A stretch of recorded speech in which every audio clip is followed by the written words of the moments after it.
C'est une question qui revient généralement chaque fois après un deuil. Pourquoi tant de générosité une fois qu'il se fait tard? Mais quand la maladie frappe, silence total. Il n'y a pas d'aide. Mais quand le décès est annoncé, ce sont des élans de solidarité qui fusent de partout. Mesdames et messieurs, bonjour et bienvenue à cette édition du MAC sur les antennes de Vision 4 où nous allons essayer de comprendre qu'est-ce qui est à l'origine de ce type de phénomène dans nos différentes familles en Afrique et particulièrement au Cameroun.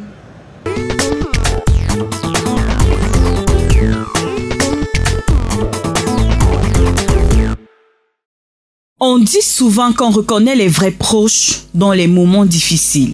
Pourtant, certains n'arrivent qu'après la fin. Il y a ceux qu'on ne voit jamais à l'hôpital, pas une visite, pas un appel, même pas un mot d'encouragement. Mais le jour de l'enterrement, ils sont là, habillés de noir, l'air solennel, parfois même en larmes. Certains déposent des couronnes, d'autres font des dons pour honorer la mémoire du défunt. Ce comportement, répandu dans bien des sociétés, interroge sur notre manière de soutenir nos proches. Pourquoi tant de silence pendant la maladie et tant d'effusion une fois la vie éteinte? C'est dans le monde. Le monde, c'est comme ça. Ils aiment la mort plus que la vie. Ils aiment la mort plus que le malade qui est couché à l'hôpital. Quand tu es malade, on ne peut pas te donner une vaquine de bois. Mais quand tu meurs, on vient, on donne le casier de billets. Quelqu'un sort là, il dit les chefs de famille, celui qui va payer tout, le cercueil, le corbillard. Or que quand le malade était malade couché, personne n'est passé. Vraiment, nous sommes dépassés. Ça dépend de la mentalité de tout un chacun. Il y en a pendant que tu es malade qui ne prennent pas soin de toi, qui ne veulent pas te venir en aide. Mais une fois que tu décèdes, il faut qu'il montre qu'il a de l'argent, il faut qu'il montre qu'il a un peu. Bon. Enfin, ça dépend de la mentalité de tout. C'est une histoire où, vous voyez, pour certains, c'est une façon de se faire voir, quoi. Quand la personne souffre, il n'y a personne. Et vous voyez, il y a les yeux des gens regardent, les gens vont dire, ah, au deuil de tel, c'est tel qui avait fait, c'est tel qui avait fait. Donc, le plus souvent, c'est ce que les gens veulent. Je ne sais pas, ça dépend. Quand quelqu'un est malade, bon, on a espoir qu'il va vivre. Et ça dépend aussi des familles. Je trouve vraiment que c'est inhumain par rapport à ce genre de comportement. Et surtout ici en Afrique, quand une personne est en état, quand la personne a vraiment besoin, il n'y a pas d'aide financière, tout ça. Par contre, quand la personne décède, on voit des aides qui viennent de gauche à droite, ceux qui appellent, même ceux qui sont à l'écran, c'est là que tu comprends que tu as les tantes, les oncles, les frères et sœurs qui peuvent t'apporter de l'aide. Les malades, on ne peut pas dépenser l'argent parce qu'on se dit que depuis il a travaillé, il a mis son argent où? Bon. Et quand il est malade, on ne peut pas lui venir en aide. C'est quand il meurt qu'on débloque beaucoup d'argent. Ça sert donc à quoi? Quand toi tu veux, on ne peut pas t'aider et c'est quand tu meurs qu'on essaie de dépenser d'énormes sommes pour toi. Je suis désolé. Je veux dire que ces personnes-là sont inhumaines, sont des personnes sans cœur. Parce que pour moi, je ne vois pas comment du vivant ou bien pendant la maladie de quelqu'un, vous ne lui venez pas au secours, mais c'est lorsqu'il décède que vous apportez, vous proposez des grosses sommes d'argent. Je trouve ça inhumain pour moi.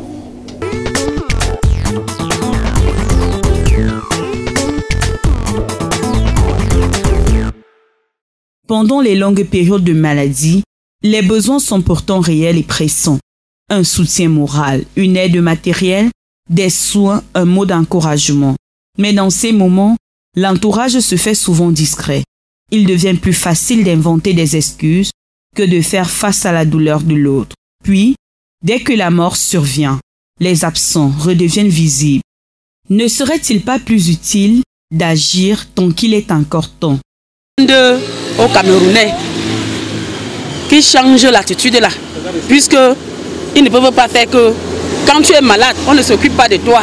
Et quand tu meurs, c'est là où on vient avec les cercueils. Oh, je vais payer 10 cartons de poisson. Oh, je vais faire ceci, oh, je vais faire cela. Ça va servir encore à quoi?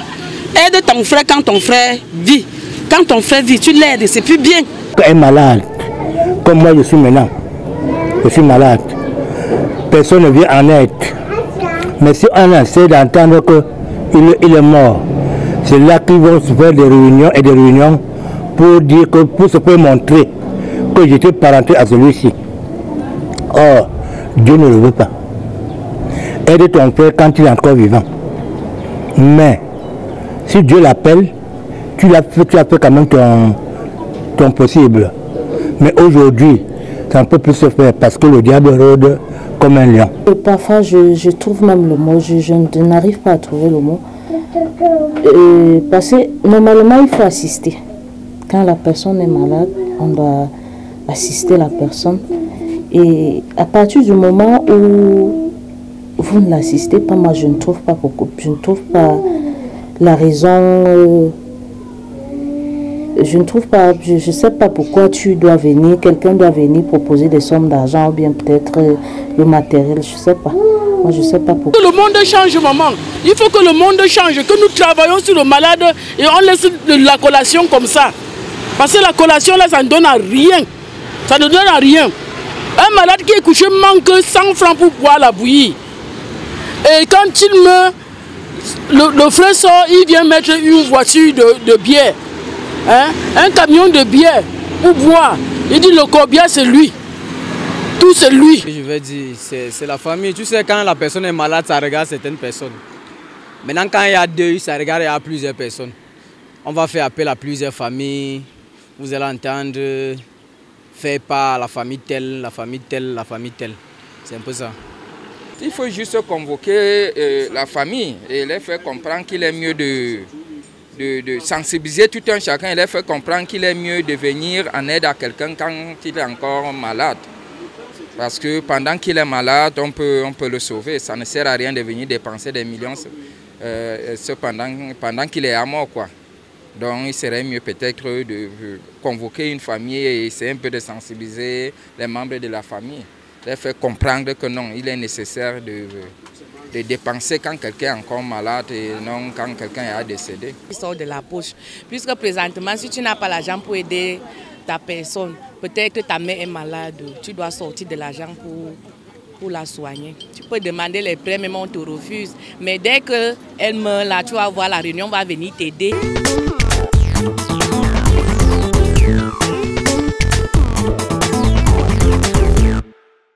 Peut-être est-ce une question de culture, de malaise face à la maladie ou d'ignorance face à la souffrance. Certains diront qu'ils ne savaient pas, qu'ils ne voulaient pas déranger ou qu'ils avaient peur de ne pas trouver les mots. Mais ces justifications suffisent-elles à expliquer l'indifférence parfois ressentie? Dans une société qui valorise tant l'image, préfère-t-on montrer sa solidarité devant un cercueil plutôt que dans une chambre d'hôpital? Les Africains, nous tous, changeons de comportement. Aide ton frère quand il est malade. Aide ton frère quand il souffre. Aide ton frère quand il est en difficulté. Il veut se faire voir devant les gens.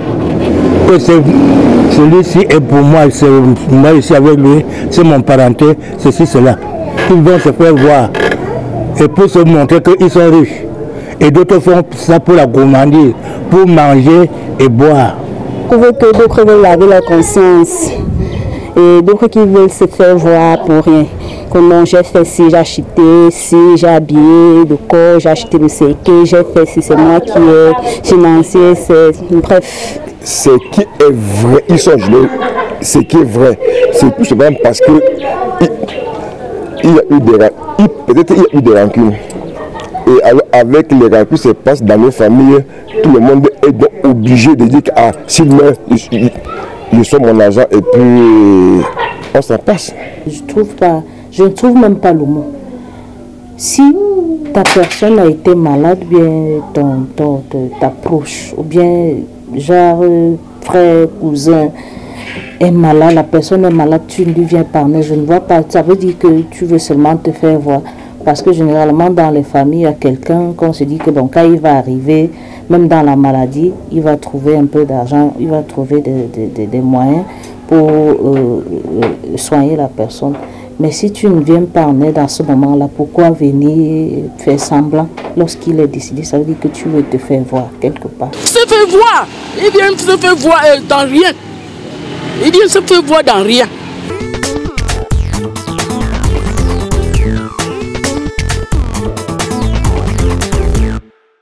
Des familles entières gardent en mémoire ce sentiment d'abandon vécu pendant la maladie. Larmes, isolement, appels restés sans réponse, soins financiers à bout de souffle. Et après le décès, surgissent les dons, les hommages, les promesses d'aide pour des causes mémorielles. Ce décalage crée parfois plus de douleur que de réconfort. Peut-on encore parler de sincérité quand le soutien arrive après la dernière heure? Là, ça dépend de la mentalité de tout un chacun et de l'éducation aussi à la base pour moi. De mon point de vue, je trouve que ça dépend de l'éducation. Si tu as l'âme d'aider, que la personne soit souffrante, malade, tu auras le cœur de donner, de partager. Mais ceux qui viennent après, là, je trouve que c'est le match juge. Bref, comme on dit. Il y a beaucoup de situations dans la famille comme ça que quand tu es malade, personne ne peut s'occuper de toi. Et quand maintenant tu meurs, c'est en ce temps-là qu'on vient dire « Oh, je suis sa grande soeur, oui, je suis son grand frère, oui, je suis ceci, cela, oh, ça va me monter, c'est descendu, oh, vous ne pouvez pas parler de n'importe quoi ici. C'est moi qui dois parler parce que je suis le grand frère. » Mais pourtant, quand tu étais malade, le grand frère n'a jamais vu le lit ou là où tu es couché. Mais pour le reste des tabourets, avec les robes, les assiettes, les marmites, Bien sûr, parce que moi-même j'ai été victime de ça quand j'ai perdu mon papa. Bon. C'est tout le monde qui venait au deuil. Bon, je vais, quand les enfants vont aller à l'école, je vais payer, je vais. Mais après quelques temps, là, ce n'était plus ça. C'était déjà, est-ce que quand votre père... Plusieurs promesses et après plus rien. Personne ne tient les promesses. Moi, j'ai été victime. Moi, on m'a promis plusieurs choses. Et après, il n'y a plus vu personne. Après le dé, il n'y a plus vu personne. Donc c'est impossible. Il n'y a pas 2 semaines, j'ai enterré ma tante.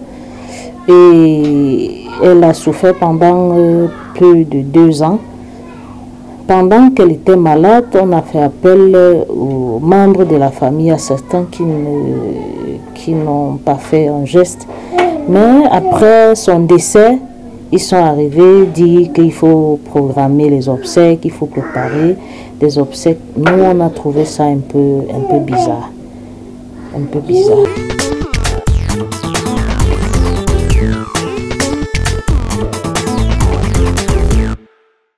Ce phénomène n'est pas une fatalité.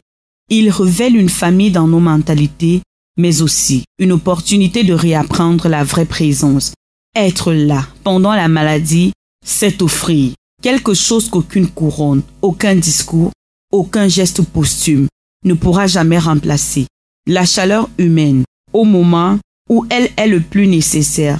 Et si nous décidions de ne plus fuir les vivants pour n'honorer que les morts. Avant de la personne, pardon, même s'il faut quoi pour sauver une vie, il faut vraiment donner quelque chose. Ce n'est pas après la mort que vous allez montrer que vous aimez la personne. Tant qu'on vit, il y a espoir. Donc, on peut tout faire pour sauver la personne. Vraiment, après la mort, là, il n'y a plus rien. C'est pour cela qu'on dit souvent que laisser les morts enterrer les morts, parce que quand la personne vit vraiment, il faut faire tout pour sauver la personne, que de venir dépenser le... Ton frère a le besoin, va rapidement à son secours. En deuxième lieu, ne faut pas attendre, parce que tu ne sais pas si ton frère en est, s'il n'a pas. Mais le compliment que tu vas payer à ton frère étant de vivant est plus valeureux que l'argent que tu vas perdre au moment du deuil. Seulement que les gens trouvent des cœurs, je ne sais pas, soit un cœur maternel ou bien, je ne sais pas. Il faudrait que les gens changent ce genre de comportement, ce genre de mentalité. Je ne sais pas, ça dépend de... Je ne sais pas... Il faudrait que les gens changent de comportement, leur façon de faire. Parce qu'il est important que quand quelqu'un est encore en vie, que vous lui venez en aide. N'attendez pas le jour de sa mort comme à chanter quelqu'un pour l'aider. C'est de son vivant. pendant sa maladie, pendant ces moments difficiles qu'on doit assister la personne. Il ne faudrait pas seulement attendre le décès. Qu'on enterre nos morts et qu'on essaye aussi de voir si c'était le père, qu'on essaie un peu d'aider davantage la mère, peut-être avec les sacs de riz, même si c'est après 3 mois. Ça aide beaucoup. À un moment donné, on peut tous se retrouver dans les mêmes situations. Donc toujours se mettre à la place des autres, c'est tout. Qui aident leurs frères qui sont malades. Ils l'aident sur le lit de l'hôpital. Si la facture même pour 1 million de francs, ils payent la facture, ils payent le cercueil de 200 francs pour enterrer leurs frères. On serait content de ça. Ils laissent la bière de bois comme ça. Même si c'est un jus, on peut se couper. Que de payer 1 million pour la bière et ton frère meurt de 100 francs. Que les Africains, nous tous, changeons de comportement. Aide ton frère quand il est malade. Aide ton frère quand il souffre. Aide ton frère quand il est en difficulté.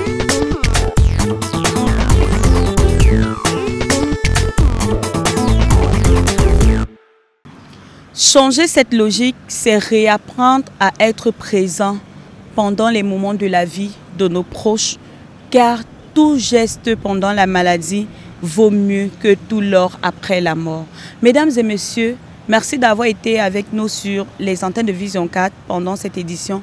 Portez-vous bien et à très bientôt.